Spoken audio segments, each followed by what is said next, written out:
Hello everyone, welcome to First Empire, and we are gonna talk about match story of match number 17th of IPL 2025 CSK versus DC, which was played on Chepak. हाँ जी sir, toss जीत लिया था यहाँ पे DC ने and जो करते हैं सभी वही करा. Second bat, sorry first bat करा. They tried to maximise the best the match wicket. में तो वही बनता है यार, बिकॉज हमने देखा कि सेकेंड इनिंग में विकेट और स्लो होने लग गई थी, फंसने लग गई थी और ज़्यादा. पावर प्ले तक में भी फंसने लग गई थी. तो I think very good toss to win. And एक न्यूज़ थी कि ऑलरेडी फैफ नहीं थे इस मैच में, इंजर्ड थे. तो लग रहा था कि शायद डीसी थोड़ी थिन होगी बैटिंग में, but they covered it up beautifully. उस चक्कर में केएल को स्लॉट इन किया as an opener and he just owned that position like anybody. तो उसके बाद नेक्स्ट पहले ओवर में फ्रेजर मैकगर्क पहले 4 गेंदें डॉट फिर एंड उसके फंसाया. बाद आउट. और क्लियरली बैटर से समझ आ गया, बॉलर से समझ आ गया, क्योंकि आग से दूर लेके जाओ और वो mid on mid off region में फंसते हैं. This is now becoming a pattern. इस मैच मतलब पूरे टूर्नामेंट में 2 बार वो डक पे गए हैं इसी तरह से पहले ओवर में. शार्दुल ठाकुर ने भी उनको वैसे फंसाया था और आज भी फंसे वैसे. और उसके बाद सेकंड ओवर में जो मुकेश चौधरी आया, जो मुझे थोड़ा समझ नहीं आया कि अश्विन ने क्यों नहीं किया, वहाँ पे Abhishek Porel played some beautiful cricket. उन्होंने जो उसमें काउंटर अटैकिंग पार्ट किया, वो मैच का डिफाइनिंग मोमेंट था मेरे लिए. एक ओवर में 19 रन. क्योंकि वहाँ से फिर सीएसके काफ़ी डिफेंसिव हो गई, नीचे लग गई. उनको क्लियरली दिखा कि गेम बाहर जा रही है हाथ से. एंड फिर अश्विन का इंट्रोडक्शन हुआ पावर प्ले का last over. And then after power play ended, Porel एक low percentage shot third man की तरफ खेलते हुए शॉट थर्ड मैन पे कैच हो गए. अक्षर आए, आते ही पहली बॉल पे वो छक्का, एक स्टेटमेंट देना. And then KL Rahul, the way he nullified both Noor as well as Jadeja was exceptional cricket. It was something which was unbelievable and not previously associated with free flowing KL Rahul. बहुत बहुत बहुत brilliant. अक्षर started doing अक्षर things. 10 over तक लगा कि एक platform बन गया है. फिर एक लो परसेंटेज शॉट गुगली नूर की फुलर बॉल थी. और आज रेड सॉइल के चक्कर में नूर थोड़ा फुलर कर भी रहे थे, उनको मारने गए, बोल्ड हुए. एक फिर रिजवी को प्रमोशन मिला. और सबसे पहले यार उन्होंने अच्छा एक सेंसिबल गेम खेल के दिखाया भी. तो ऐसा नहीं था कि वो फंसे हुए लगे. नूर को एक बहुत ही प्यारा छक्का मारा उन्होंने. And 3 over 36, 1 wicket. नूर आज नलिफाए हुए. जडेजा को सिर्फ 2 ओवर मिले, अश्विन ने भी सिर्फ 3 ओवर करवाए. और सरप्राइजिंगली फिर से एक डिफेंसिव एटीट्यूड दिखाते हुए मुझे लगा कि मुकेश चौधरी को लेके आया गया. उनके 4 ओवर 50, 0 विकेट्स, वो शायद मैच का डिफाइनिंग मोमेंट था. अगर वो 4 ओवर 30 भी दे देता कोई बॉलर उनमें, तो शायद ये मैच सीएसके अपनी तरफ कर सकता था. Pathirana bowled the way he does. Khaleel ने बड़ा अच्छा कमबैक किया, विकेट भी ली. और समीर रिजवी आउट हुए. उसके बाद केएल भी फंसे. एंड समीर रिजवी को बहुत अच्छा फंसाया था पतिराना ने. And then KL also got out. And उसके बाद एक अबव पार 180 का टोटल, 183. एंड उसमें लगा था कि अब ये शायद चेज हो भी नहीं पाएगा सीएसके, क्योंकि विकेट फंस रही थी. विकेट में 2 पेस विकेट थी, थोड़ा अनइवन बाउंस था और वो मुश्किल हो जाता है. स्टार्क ने पहला ओवर किया, थोड़ा सा लगा कि आउट उतने ले में नहीं है पहले ओवर में. बट मुकेश कुमार ने दूसरे ओवर में रचन को फंसाया. ऑलमोस्ट सिमिलर सा डिसमिसल जैसा पंत के साथ हुआ था लास्ट मैच में. और उसके बाद फिर आए हमारे ऋतुराज. ऋतुराज का डिसमिसल यार, वो जो स्टार्क ने किया, it was very smart. Deep backward square leg लिया और उनको Fuller Fuller Fuller Fuller balls की. और जब खिंची हुई लेंथ की, तो जो वो खेलते हैं बॉडी के पास डैप शॉट, जिस तरह से इवन संजू सैमसन भी फंसते हैं, उसमें सीधा हाथ में बॉल दे मारी. और वहाँ से फिर लगा कि मैच गया. और फिर सरप्राइजली पावर प्ले में सरप्राइजिंगली विपराज की इंट्रोडक्शन हुई. और विपराज ने इतनी प्यारी गुगली पे कॉनवे को फंसाया. कॉनवे हाथ से नहीं पड़ पाया, और विपराज की गुगली पड़ने इतना आसान भी नहीं, कोई काम एक्शन है राशिद खान के जैसा. मारने गए और फंस गए. फिर आए दुबे को एक बिल्कुल रैंक ऑफ पड़ी, उस पर उन्होंने छक्का मारा. पर उसके बाद brave captaincy as well as brave bowling, उनको और फुल बॉल की उनकी आंख में कि आप मारो इसे, बट क्योंकि विकेट थोड़ी टू पेस थी, दुबे नहीं टाइम कर पाए और वो भी आउट ऑफ फील्ड में आउट हो गए। उस चौथी विकेट के बाद लगा कि ये मैच अब बाहर हो चुका है सीएसके की पकड़ से।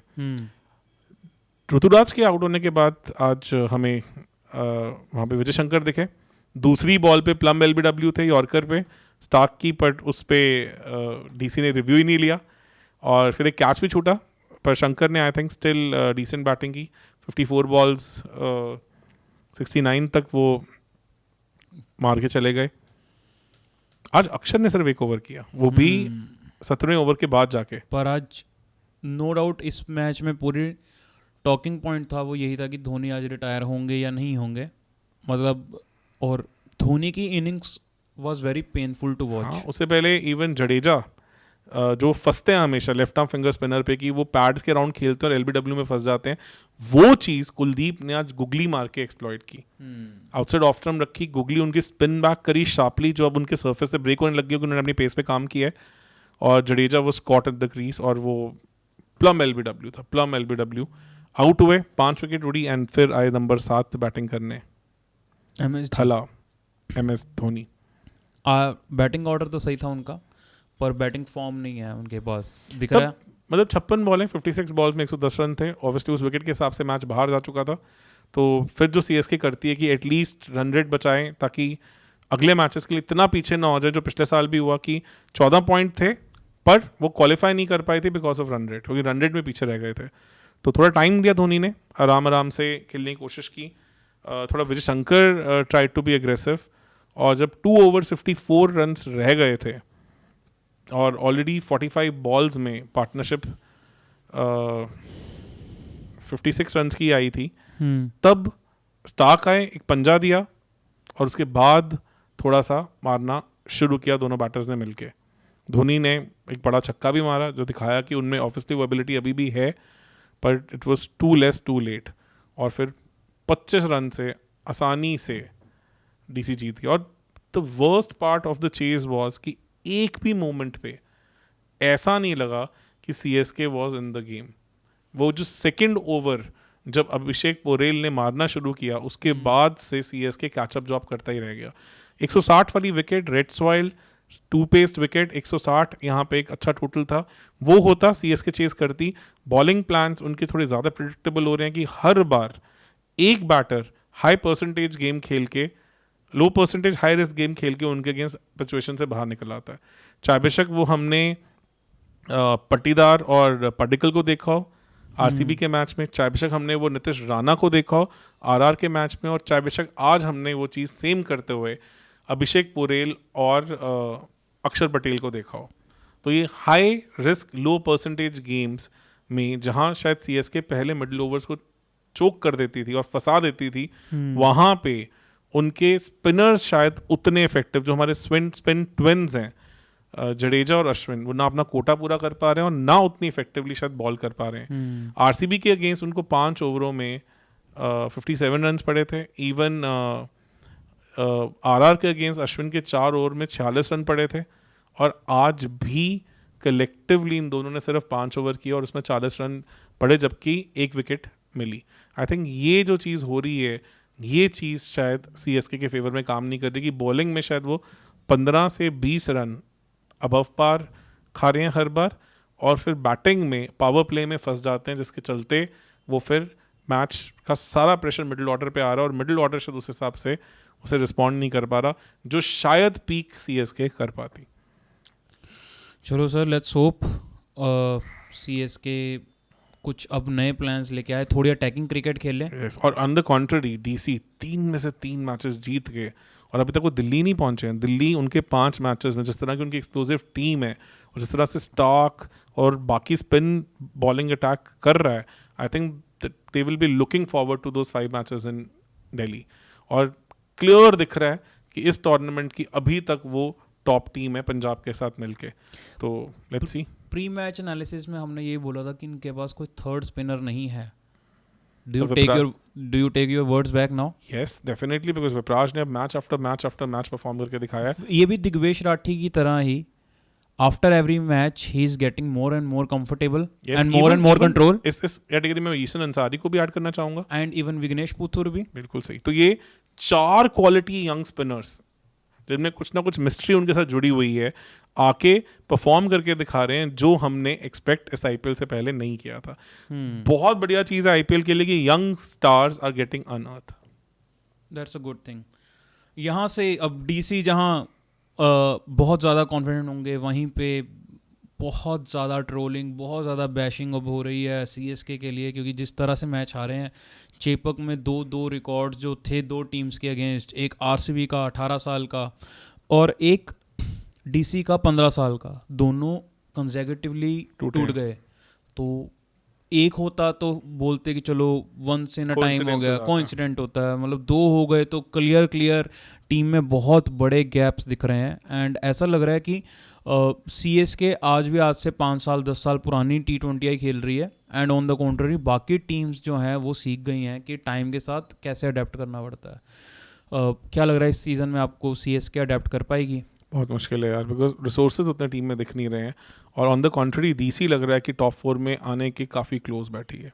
चलो लेट्स होप कि इस बार हमें कॉम्पिटिटिव क्रिकेट दिखे फ्रॉम बोथ द टीम्स.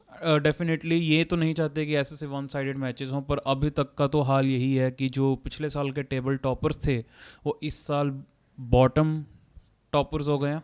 और काफ़ी कंसिस्टेंटली होता जा रहा है ये उनके और साथ. बहुत ज़्यादा, और हार भी बहुत कन्विंसिंगली रहे हैं. तो this was not expected, but definitely मेरे को लग रहा है सेकंड वो जो लेग होगा आईपीएल का after 7 matches, we are gonna see some really competitive cricket. And let's hope. And guys आप भी ज़रूर बताएं कि आपको सबसे ज़्यादा कॉम्पिटिटिव क्या लगा, सबसे ज़्यादा इस मैच के बारे में क्या इंटरेस्टिंग चीज़ लगी, एंड कहाँ पे आपको लगता है कि मैच आ रही है. इज़ इट धोनी या उनका टॉप ऑर्डर या पुअर कैप्टनसी? बिकॉज सभी गलत हुआ है, बहुत कुछ गलत हुआ है इस मैच में. The positives were Khaleel Ahmed, brilliant, he is looking like international quality bowler. And at the same time Pathirana तो ऐसे लग रहे हैं कि भाई ये क्या ही है. तो some positives for CSK, but at the same time there are so many negatives. Definitely DC fans के लिए one of the best matches to see. इससे अच्छा कुछ नहीं हो सकता. अगर आप दिल्ली के बहुत पुराने फैंस हैं तो मेरे को लगता है फिर तो आपको आज नींद नहीं आएगी. So congratulations to you guys and let's hope for the best matches coming forward. Thank you so much for joining in first empire. Thank you.